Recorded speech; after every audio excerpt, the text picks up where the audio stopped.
Hey there folks, welcome to Spectrum Pulse. We talk about music, movies, art and culture, and this is Billboard Breakdown.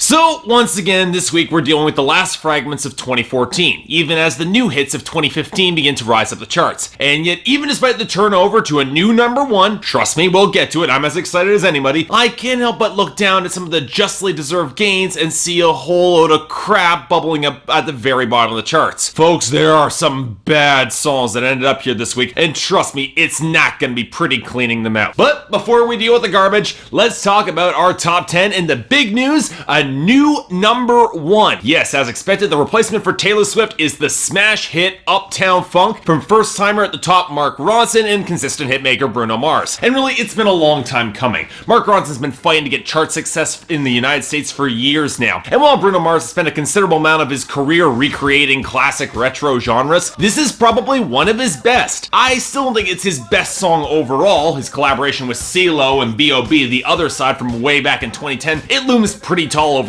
his entire career, but it's definitely welcome thanks to impressive swagger, a killer bassline, and synth and horns that balance sleaze with a ton of charisma. Coupled with the fact that it's a genuine funk smash hit like we haven't had in decades, even though I'm still kind of on the fence with it being a great song, I can definitely enjoy it. So okay, let's ask the question here. How did it snatch the crown away from Blank Space, which is currently sitting at number 2? Well, it's mostly a combination of little factors. Blank Space seems to have finally reached a peak in airplay, and despite its YouTube dominance, Uptown Funk had slightly stronger sales and streaming, giving it just enough of a lead. It's helped out that it edged out Take Me to Church by Hozier just enough, even though its airplay seems to have slowed considerably despite a good sales week, which keeps it at number 3. Shame that the song isn't destined for number 1 now, although if Hozier were to drop Jackie and Wilson as his next single, he might have a shot at keeping his buzz going.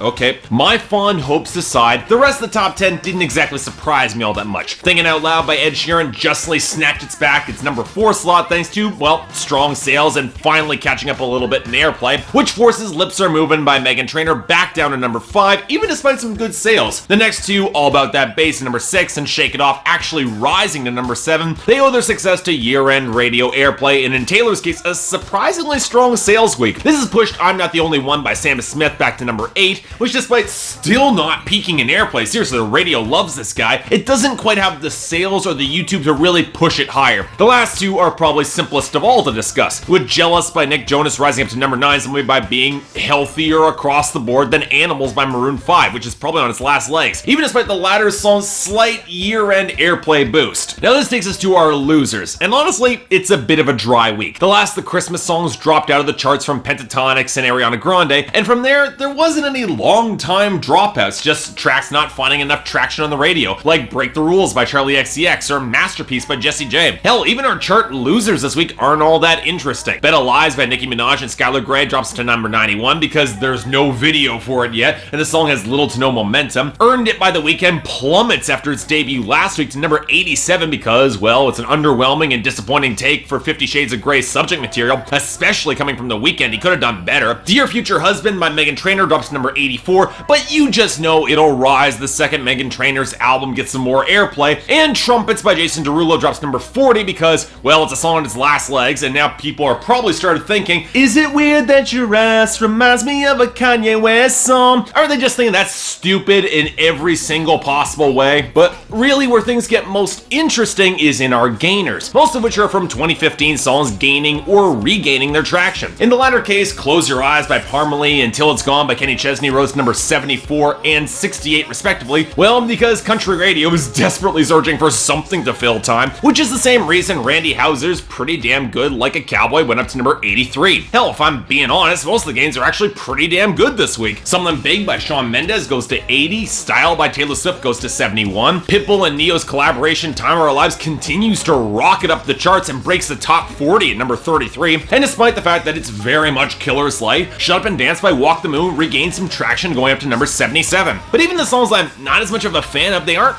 bad, and Prince Royce and Snoop Dogg Stuck on a Feeling to 78, She Knows by by Neo and featuring Juicy J going up, and Prayer in C by Lilywood finally rising to number 60 with the Robin Schulz remix to start matching some of its UK success. These are all passable songs that I do kind of appreciate. And hell, when you start looking at the returning songs on this list, most of them look pretty passable too. Starting with...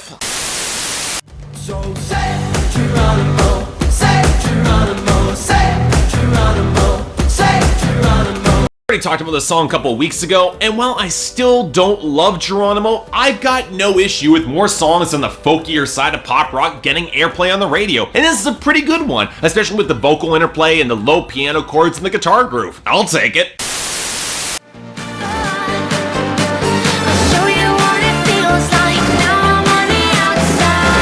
Now I've gone on record for not being a Calvin Harris fan, like at all, especially when Armin van Buuren, Tiesto, and Avicii exist, but there are elements I do like about Outside. I like the defined edge of the ragged strings, the frustrated feel of the lyrics, and Ellie Goulding's delivery that might not be as raw as the song really needs, but it's still workable. But I honestly think part of the problem here is actually the beat. For as prominent as the melodies are, which is definitely a good thing for Calvin Harris, the beat just feels a little bit underweight and lacking in a real driving groove. Overall, it's a passable song, and by Calvin Harris standards, it's definitely one of his less grating tracks, but I don't know, I get the feeling that it really should have been better. And that's all the returning songs. And you're all thinking, well, that's not that bad, right? Well, strap in, folks, because to start, number 100, I Mean It by G-Eazy featuring Remo.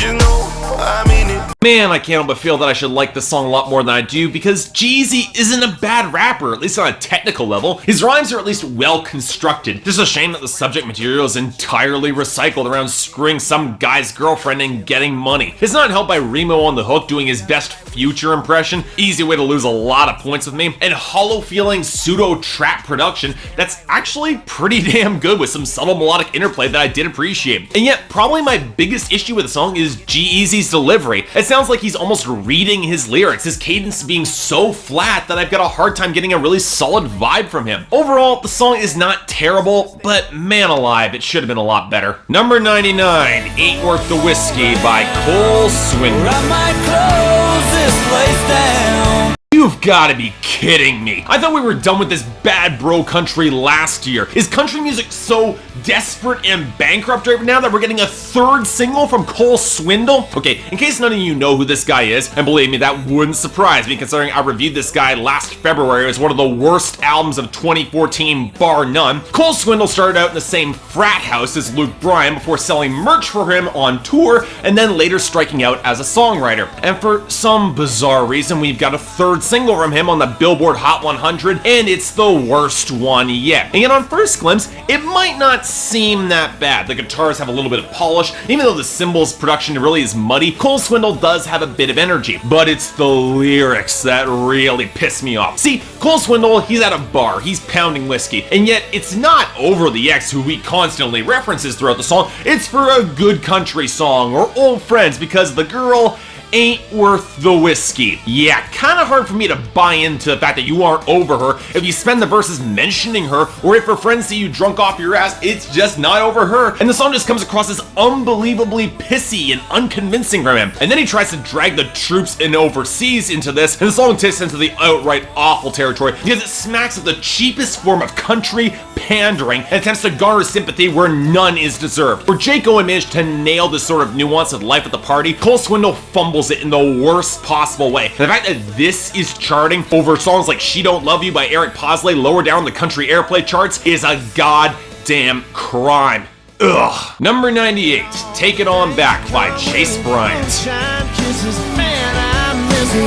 Okay, part 2 of Bro Country, and really, you can only go up after Cole Swindell. And Chase Bryant's Take It On Back is better, despite distinctly more electronic and stiff production and weaker technical songwriting. But it's the backing vocals that really bug me here. They sound way too synthetic and high-pitched to fit in with the twang of the country rock vibe of the song. But at the end of the day, Chase Bryant is making a song overloaded with mediocre country cliches. It's only just kind of bland, and at least it has got a guitar solo in the outro that I kind of liked. I'll take that over the obnoxiousness of Cole Swindell any day of the week. Number 97, A Guy Walks Into a Bar by Tyler Farr.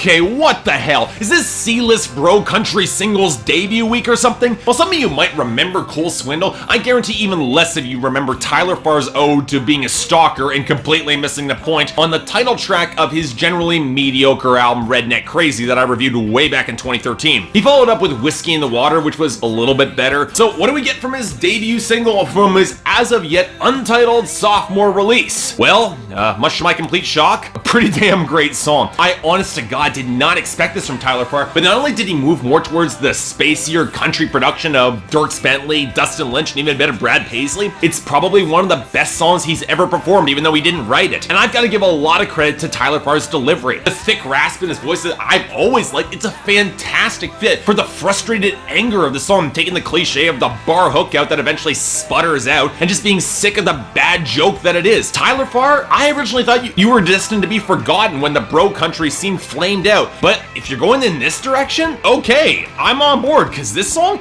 pretty damn excellent. Great job. Number 95, What We Aint Got by Jake Owen.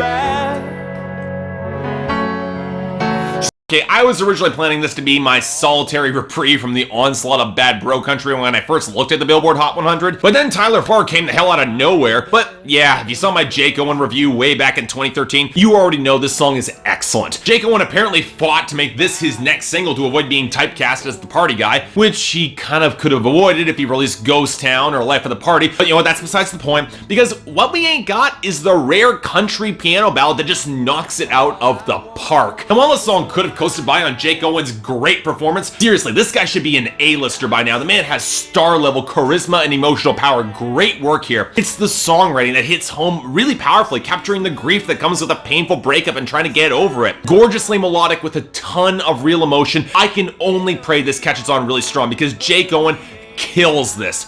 Beautiful song. Number 93, Take Your Time by Sam Hunt. I ain't gonna waste my life.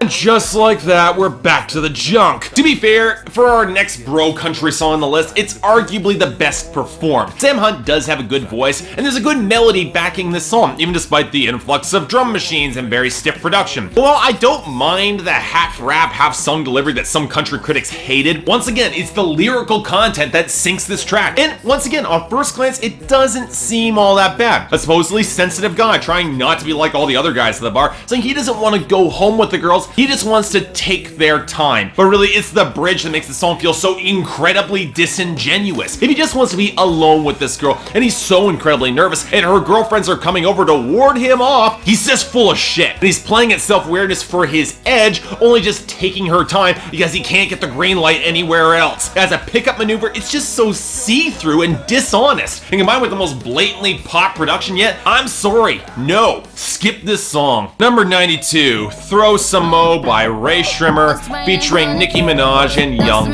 Thug.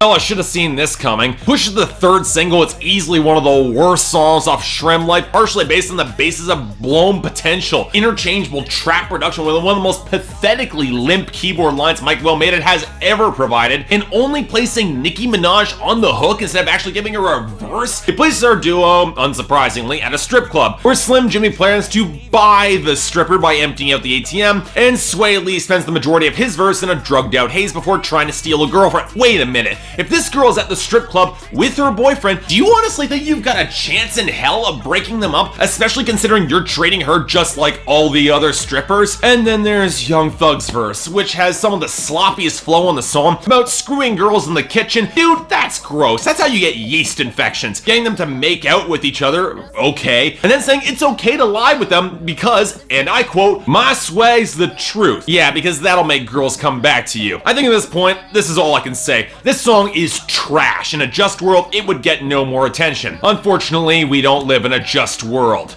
Next. And finally, number 35, Only One by Kanye West featuring Paul Just like the McCartney. morning sun, you keep on rising till the sky knows your name. God, it feels like I'm coming up for air for a song that doesn't blow ass. Putting aside the oddness of this collaboration or the fact that Kanye has chosen to return to the spotlight with one of the most interestingly framed songs of his career, well, how is it? Honestly, I'm not quite sure. The lyrical idea, speaking from the perspective of his deceased mother to try to lend Kanye some form of solace despite his insecurities and his neuroses, it's innovative, but despite how heartfelt it is, it feels a little bit self-serving. With the usage of the auto-tune creating the same separation from his emotions that fueled the power of 808s and heartbreak, and yet this time speaking from the perspective of another because he just can't cope with how raw his emotions might run. That's really potent stuff, but I don't know. Same from his mom's perspective just rings a little bit off to me, just a little bit self-aggrandizing. It probably helped if the production and the instrumentation was a little bit better. The stripped-back fuzzy piano melody, it's agreeable, but the oscillating binaural auto-tune production really does not help the vocals. And I really would like to hear more from Paul McCartney beyond just some backing vocals. He's a good singer, I like him. Overall, it's not a bad song, but I feel it becoming more of a curiosity more than the smash hit some of his other auto-tune songs have been, like Love Lockdown and Heartless. So that was this week, and honestly, while there was a lot of crap this week, it did turn out to shape it better than I expected. For the best, Jake Owen takes it this week easily with What We Ain't Got, but an easy runner-up comes courtesy of Tyler Farr as a guy walks into a bar, which is